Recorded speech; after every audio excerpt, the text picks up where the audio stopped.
Pemerintah Kota Makassar yang berupaya menghadirkan rumah potong hewan atau RPH yang terintegrasi dengan kenyamanan dan pelayanan yang baik, pejabat wali kota mengaku kondisi saat ini sangat memprihatinkan dan membutuhkan pembenahan secara menyeluruh.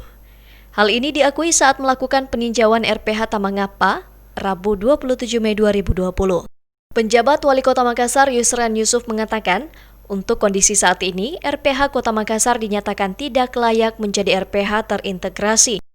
Sehingga SKPD terkait harus bekerja ekstra untuk melakukan perbaikan mulai dari kebersihan, pembuangan limbah, hingga penyediaan pasar hewan, pemotongan hingga pengolahan kulit hewan. Pertama, tentu tidak layak, ya, baik dari sisi higienitas, juga perikehewanan, ya. Dan kita ingin membangun RPH yang terintegrasi, ya, dan ini sudah menjadi program. Akan ada support dari provinsi, ada support dari Kementerian Pertanian. Jadi nanti terintegrasi, ada pasar hewannya, ada pemotongannya, sampai pengolahan kulitnya dan seterusnya. PJ Wali Kota Makassar yang juga merupakan Kepala Bapeda Provinsi Sulawesi Selatan mengaku, RPH terintegrasi memang sudah menjadi program pemerintah pusat.